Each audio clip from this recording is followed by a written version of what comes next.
Guys, in this video we have got the new WLToys 104002 or something like that. It's a 1/10 scale, 4-wheel drive, brushless buggy. It boasts a top speed of 60 kilometers an hour. These have oil shocks, it's got brushless motor. For some reason, it's got a smaller ESC than the 112s, 45 amp, they've got 60. Digital watertight steering gear and alloy diffs. Started going a little bit Jeremy Clarkson there again, didn't I? Anyway, let's have a look at it, shall we?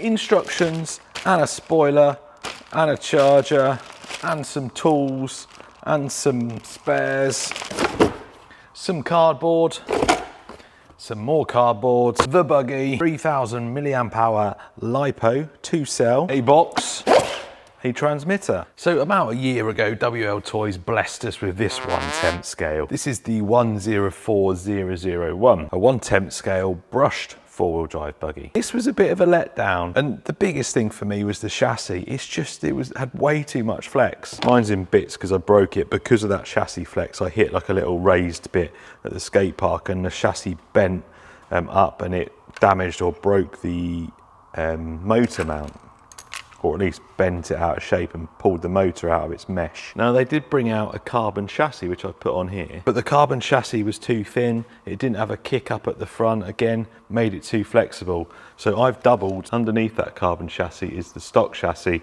I've done that to try and stiffen it up and it has worked, but this has just sat on the shelf and gathered dust because I kind of lost interest in it. So that was over a year ago that buggy was out. I think it was like April 21. So yeah, just over a year ago, and now they've got this brushless one. Someone designed some 3D printed braces to go across the top to stop the chassis flexing. WLToys have had over a year to rectify that problem, and they haven't. It's still exactly the same, and I can guarantee that that is still, yep, still just as flexible. Yes, I know you need to have some flex in the chassis, but just watch that drive shaft, and this is me flexing this by hand. Look at that. In fact, that front one came out then. Front one came out. Yeah, look.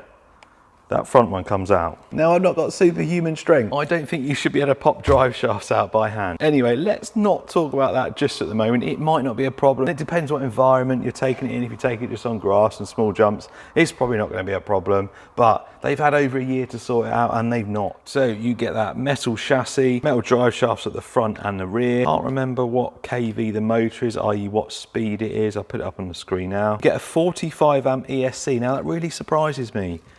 A 45 amp ESC in their 1/10 scale, but in their 1/12 scale, you get a 60 amp. That makes absolutely no sense to me. 3-wire servo, separate receiver, and this transmitter. These have quite good range, but there is a slight delay on the old throttle. Adjustable camber and toe at the front, adjustable camber at the rear, metal drive shaft, metal CVDs at the front. These do have bearings all round, and they have got metal diffs. I've not had any massive issues with them. Some people have issues with the diffs, but I don't. The only issue I really have is the diffs are always loose when they come out of the box. It's worth taking them apart and greasing up the diffs. It just makes it handle a little bit better. These do always have nice oil shocks. These ones feel like, oh, actually, saying that, do feel a little bit bouncy, maybe a thicker oil in there, but still definitely better than a lot of stuff comes out of the box, especially the cheaper stuff. Although, I don't think this is that cheap either. I don't sound very enthusiastic about it at the moment, do I? It's because I'm not sure yet whether it's actually worth the money. I'm sure it's about $200, maybe more. People that bought this one have already converted theirs to brushless.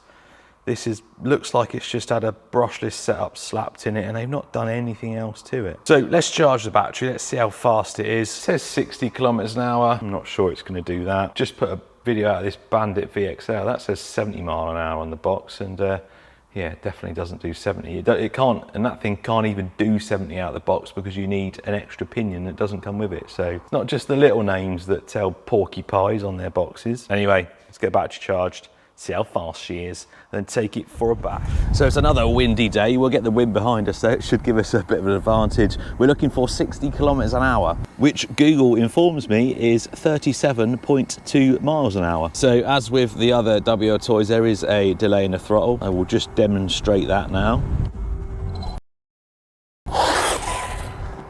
I mean, in real time, it's not all that bad, but there's definite throttle lag. GPS is on. Let's get it going. So my GPS, I've set it to miles an hour, so we need 37. So we can keep it straight first of all. There you go, full throttle, relatively straight. Meow. That's a bit delayed, wasn't it? Delayed, meow. Go into the wind this time.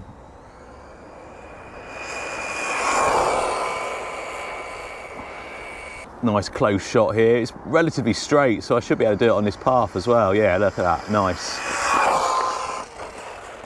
It actually drives all right in a straight line.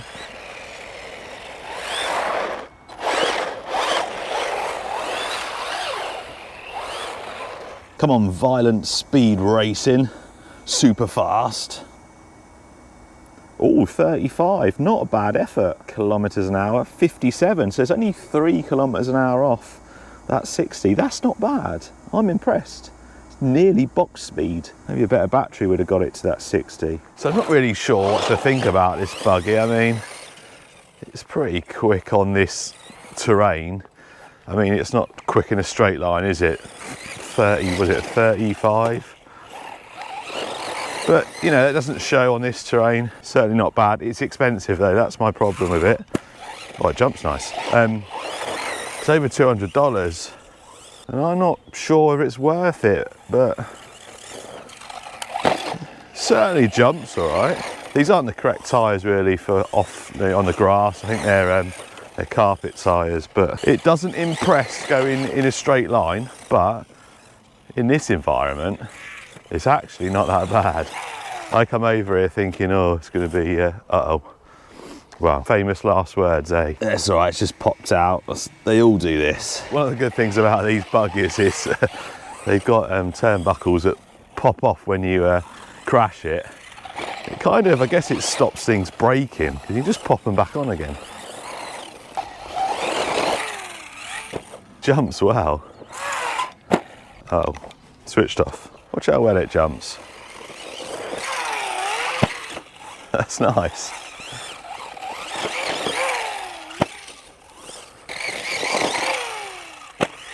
That jump's nice and solid.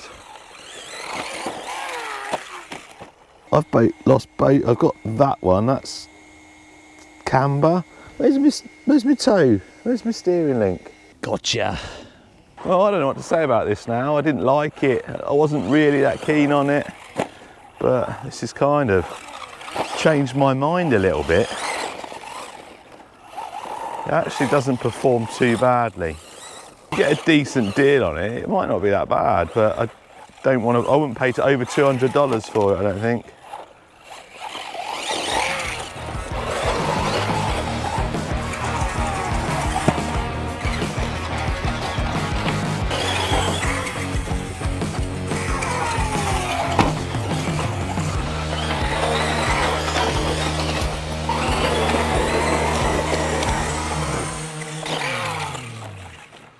So there we go, there is the new 104002, the violent speed racing. So I did take a few tumbles and it actually didn't do too bad. The only thing is you're gonna have to pick these tie rods up all the time because as soon as it hits like a corner or something, it pops these off. That's probably saving other stuff from breaking, so that is a good thing. But right at the end, I did lose my drive shaft. It took me ages to find it, and as you can see, we got a bit of a bendy tie rod there. And because I hadn't adjusted the camber, you can see the tyres are slightly wearing. But not bad. I'm just not sure it's worth over $200. I think I might do a little bit of work with this, make it a bit faster, maybe change the wheels for some foams and just go for a speed run or something. Anyway, cheers for watching. I'll see you next time.